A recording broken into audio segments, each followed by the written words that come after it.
So last year, California rolled out the most insane first-time homebuyer program I've ever seen, giving up to 20% down payment assistance for qualified first-time homebuyers. Now, for the first round of funds, which was $300 million, they thought the program would probably last about 6 months. However, due to how popular it was, it ran out in 11 days. So this year, 2024, they're bringing it back for the second round of funding for another $250 million, but they are doing things a little bit differently to be able to make this program last a little bit longer, as well as change who qualifies for it. So to go over those changes to see if you can qualify it, I invited Mike from Loan Depot onto the show today, and we're going to discuss all of the changes that are happening and what you need to know to see if you could qualify for this unique first-time homebuyer assistance program. So let's go ahead and get into it. Okay, everybody. So today I want to welcome Mike from Loan Depot. Mike, thank you for joining us today. He's going to help walk us through all the different changes to this program. So let's go ahead and get straight into it. So first, I just want to go over the very basics. So this is a program, like I said, that came out 2023, and really it's an equity share program. So it gave you up to 20% to be able to put towards a down payment.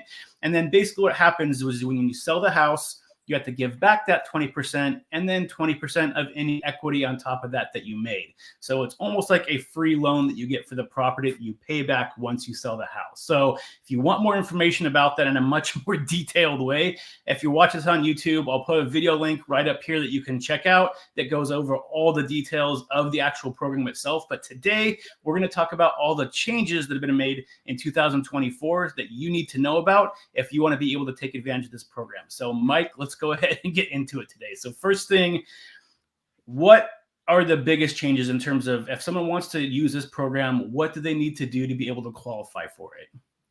Yeah, and that's where we definitely saw some changes from 2023 because this program really took the real estate world or the California real estate world by tidal wave, right? It was definitely a craziness. And so they've definitely revamped the program to help limit who does qualify for it and who ultimately needs the program. And so one of those pieces that they've added as part of a qualifying, not only do you need to be a first-time home buyer, you also need to be a first-time generation buyer. And what that means is your traditional guideline of a first-time home buyer means you haven't owned a home in the last 3 years. Well, a first-time generation buyer means you haven't owned a home, been on title to a home in the last 7 years. But then also they've added that you also can't have your parents have present ownership to a property currently. So that's definitely a big change to the program here this year. Yeah, that will obviously disqualify a bunch of people from using this program that could use it last year. And they're really trying, it seems like, go after trying to get those first initial generations of homeowners going from generations of renters that have been in the past. So with that, if you're a couple, let's say, do both of your parents have to be renting or just one of them? Yeah, no, great question. So it is only one buyer that's qualifying for this Dream for All needs to meet these requirements, meaning you have to be a first-time home buyer, you have to be a California resident, and you have to be a first-time generation buyer. So only one borrower on the loan. Now, both borrowers need to occupy the property as their primary residence, but only one needs to meet those specific requirements. Okay. And then what are some of the other basic requirements in terms of, let's say, like income, credit scores, all those things, so people can kind of have a better understanding if it's something they might be able to qualify for? Yeah. So in terms of credit scores and most of the qualifying parameters around it, they follow your traditional CalHFA first mortgage program. So part of it is part of your income. So your credit score is based off of what income classification you fall into. So it's either a 660 credit score or a 680 credit score as that minimum, depending on where your income falls. And actually can pull up a chart here. There we go. For 2024 is we saw a reduction in terms of income limit by about 15%. So you can see for Orange County, right, that income for the borrowers on the loan, not necessarily household income, but borrowers on the loan. So for Orange County, that's $202,000. For Riverside and San Bernardino, you can see $149,000, and San Diego County, $185,000. So they did show a reduction, again, to limit that buyer pool of who ultimately needs this as assistance program. Okay. So we've got the credit score, we've got income limits on there, we got the first time home buyer, and at least one of the, if it's more than one person on the loan, one of the parents has to be renting as well. So now let's go ahead and go over some of the changes that were made in terms of how you actually apply for this. Because last time in 2023, it was chaos. There were so many people trying to apply for this, and half the time you wouldn't be able to even get any information because I mean, this thing, I think it was pretty much all the funding for it was gone in like, was like 2 weeks or something like I that. think it was It pretty much 11 disappeared. days. I think Yeah. 300 So, million was gone in 11 days. yeah. Yeah. So obviously a very popular program. So how are they doing it differently this time? Maybe to try to eliminate some of those hassles that we saw last year. Yeah, and I will say that it did spark a lot of good conversations. It brought up the idea of home ownership that had normally been written off for a lot of people. So it did spark a lot of good conversation. But in terms of actually being able to get the program and get into escrow on a property was quite challenging. Part of why they've changed that is so you need to work with an approved lender first on CalHFA's approved lender list. So not all lenders actually do these programs. So who you work with first and how that lender actually understands the program, because they're going to be setting you up for success. So going through that approval process, just like you would any other mortgage, you will then be able to generate a Dream for All approval letter, which will be submitted through CalHFA. So this is the California Housing Finance Authority. It'll be submitted through their portal, which will then generate a lottery process to determine who will actually be selected to receive a voucher for this program. So whereas before it was a first come, first serve, if you reserved the funds, then you were good. You found a property. Well, now you're going to get a predetermined amount of time from the time you're selected through the lottery to go out and find a home. So it won't be, hey, you need to find a home in a day. Because that's ultimately today's challenge is, right, the lack of inventory. Well, you may need a couple of months to find a house. It's not going to turn around and get you in there just because you were selected. Okay.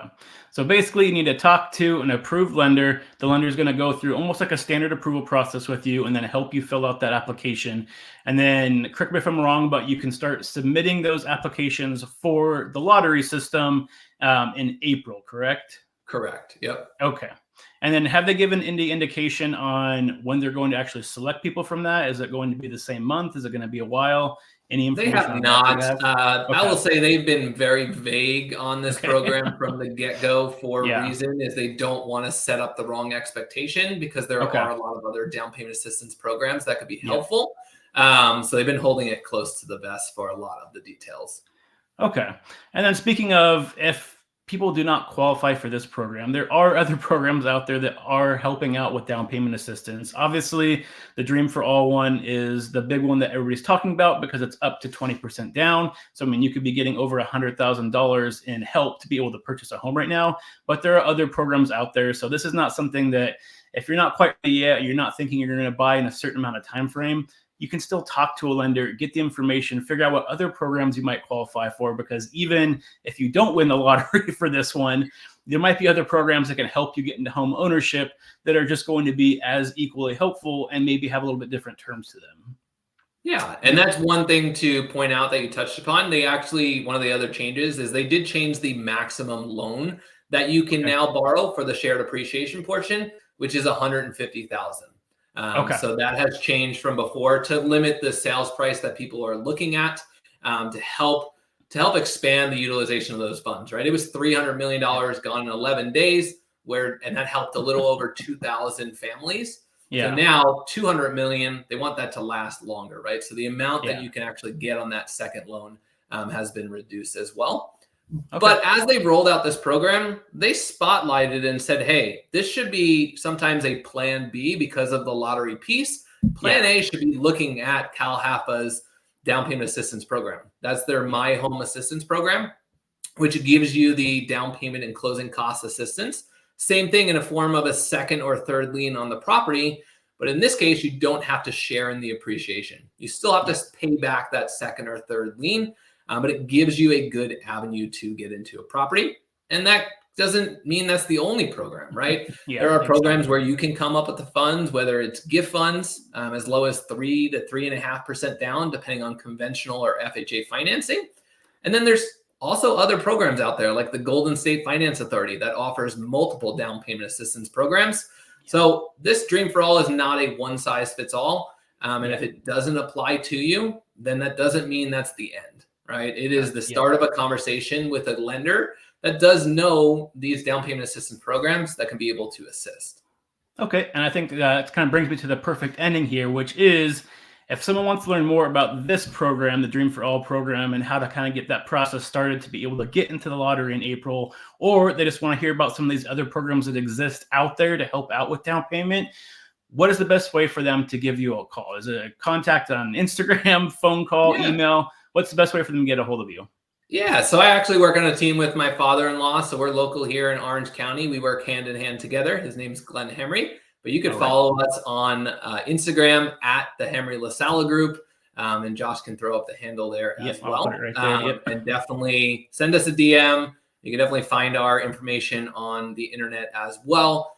Search our reviews. But Mike LaSalla Group is what you can search.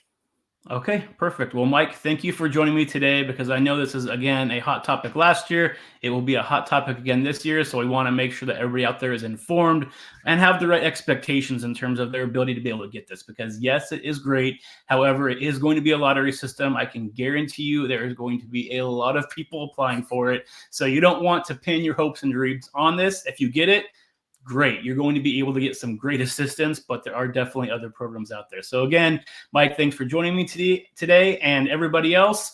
Until next week, stay happy, stay healthy, and I'll see you on the next show. Bye, everybody.